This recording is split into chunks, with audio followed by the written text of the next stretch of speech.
প্রফেশনালিজমের যে ব্যাপারটা, এই বিষয়টা সম্পূর্ণ আমার ভিতরে হয়তো বা এখনও নেই। এবং কোর্স চলাকালীন সময়ে আমি আবার অস্ট্রেলিয়ান একটা কোম্পানিতে রিমোট জবের অফার পাই এবং ওইখানে জবে জয়েন করি। তখন যদি আমার মেন্টর আমাকে মোটিভেশন না দিত এই বিষয়ে, আজকে আমার রাস্তাটা হয়তো বা ডিফারেন্ট থাকতো। আসসালামু আলাইকুম, আমি রাকিবুল ইসলাম। আমি ব্রাহ্মণবাড়িয়া জেলার নবীনগর উপজেলা থেকে। আমি 2021 সালে ক্রিয়েটিভিটি ইনস্টিটিউট থেকে গ্রাফিক্সের অনলাইন কোর্সটি সম্পন্ন করি। বর্তমানে আমি ফুল টাইম ফ্রিল্যান্সিং করছি। পাশাপাশি আমার একটি স্টুডিও বিজনেস রয়েছে এবং একটি টিম রয়েছে যেখান থেকে আমি গ্রাফিক রিলেটেড সার্ভিসগুলো প্রোভাইড করে থাকি। এবং সেই সাথে আমার অনলাইনে কিছু ব্যাচ রয়েছে যেখানে আমি গ্রাফিক ডিজাইনটি শিখিয়ে থাকি। আমি যখন দনিয়া কলেজে এইচএসসি প্রথম বর্ষের স্টুডেন্ট ছিলাম, তখন আমি আমার বোনের বাসায় থেকে পড়াশোনা করতাম। তো ওইখানে আমার বোনের হাজব্যান্ড মূলত গ্রাফিক্সের কাজটা করতো। তো আমি ওইখানে আমার বোনের হাজব্যান্ডকে দেখেই গ্রাফিক ডিজাইনের ইন্সপায়ারেশনটা আসে এবং ওনার কাছেই আমার গ্রাফিক্সের হাতেখড়িটা হয়।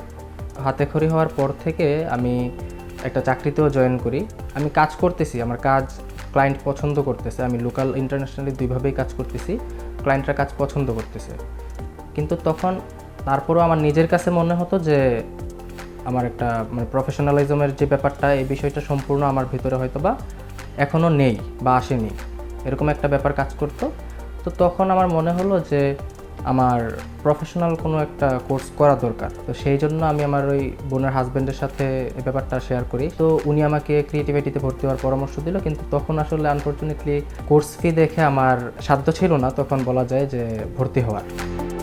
এবং একটা সময় গিয়ে যখন আমি ক্রিয়েটিভিটিতে ভর্তি হওয়ার মতো ক্যাপাবিলিটি আমার হইলো, তখন আমি ক্রিয়েটিভিটিতে ভর্তি হলাম। ফার্স্ট আমি ক্রিয়েটিভিটির মডিউলটা দেখি। মডিউলটা দেখার পরেই আমার মোটামুটি একটা কনফিডেন্স তৈরি হয়েছে যে না, এখান থেকে হয়তো বা প্রফেশনাল কিছু আমি পাবো। এখানে আরেকটু ভিন্নতা আমি দেখতে পাই যে আমার প্রজেক্টও হয়ে যাচ্ছে, ওই প্রজেক্টের সাথে 3-4টা টুলসও আমার শেখা হয়ে যাচ্ছে। এই জিনিসটা আমার খুব ভালো লাগে। পাশাপাশি মডিউলে প্রত্যেকটা খুঁটিনাটি এবং প্রায় 25 থেকে 30টা প্রজেক্ট এখানে আলাদা আলাদাভাবে ছিল, যেগুলার প্রত্যেকটার জন্য আলাদা আলাদা ক্লাসও ছিল। এই জিনিসটা আমার খুবই ভালো লাগে। এবং কোর্সের মাঝখানে আমার ব্যক্তিগত কিছু সমস্যার কারণে আমি আর কোর্সটা করব না, আমি আর ক্লাস করব না, এই কথাটা আমি আমার ম্যামকে জানাই। প্রবলেমগুলো শোনার পরে আমার সাথে প্রায় আধা ঘন্টার উপরে ম্যাম ফোনে কথা বললো, অনেকভাবে আমাকে মোটিভেট করলো। তারপরে আমি আসলে ম্যাডামের সাথে কথা বলার পর আমি কোর্সটা কন্টিনিউ করার সিদ্ধান্ত আবার নেই। এবং আমি একটা কথা বলবো যে কোর্সের শুরু থেকে শেষ পর্যন্ত ম্যাম আমাদের প্রত্যেকের সাথে খুব আন্তরিক ছিল। স্টুডেন্টদের প্রতি এরকম কেয়ারটা আমি সচরাচর দেখিনি, কিন্তু যেহেতু জিনিসটা আমার সাথেই ঘটেছে, তো আমি বলবো যে এরকম কেয়ারিংটা স্টুডেন্টদের প্রতি মেন্টরদের থাকা দরকার। কোর্স চলাকালীন সময় আমি কিছু প্রবলেমে পড়ি, তো তখন আমি অনলাইন সাপোর্টটাও এখানে খুব ভালোভাবে পেয়েছি। এবং কোর্স চলাকালীন সময় আমি আবার অস্ট্রেলিয়ান একটা কোম্পানিতে রিমোট জবের অফার পাই এবং ওইখানে জবে জয়েন করি। তো জবটা ছিল প্রজেক্ট বেস এবং এখন পর্যন্ত আলহামদুলিল্লাহ আমি যে পর্যায়ে আছি, এই ক্রেডিটটা আমি আমার মেন্টরকে দেব। কারণ তখন যদি আমার মেন্টর আমাকে মোটিভেশন না দিত এই বিষয়ে, আজকে আমার রাস্তাটা হয়তো বা ডিফারেন্ট থাকতো। বর্তমানে আমি ফুল টাইম ফ্রিল্যান্সিং করছি। এখানে আমি লোগো ডিজাইনটি নিয়ে কাজ করছি ইন্টারন্যাশনাল মার্কেট প্লেস ফাইবারে।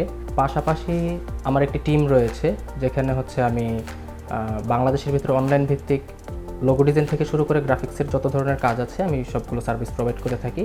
এবং আমার একটি স্টুডিও রয়েছে, সেখানেও আমি ছবি তোলা থেকে শুরু করে গ্রাফিক্সের যত ধরনের ডিজাইন সার্ভিসগুলো আছে আমি প্রোভাইড করে থাকি। এবং পাশাপাশি আমি অনলাইনে আমার কিছু ব্যাচ আছে, সেখানে আমি লোগো ডিজাইনটি শিখিয়ে থাকি।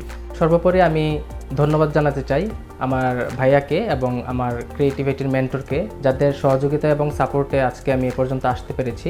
সবাই আমার জন্য দোয়া করবেন, আমি যেন গ্রাফিক ডিজাইনটাকে নিয়ে অনেক বড় পরিসরে কিছু করতে পারি। এবং আমার স্বপ্ন আছে যে আমি গ্রাফিক্স ডিজাইনটাকে সাথে রেখে একজন বড় উদ্যোক্তা হব ইনশাআল্লাহ।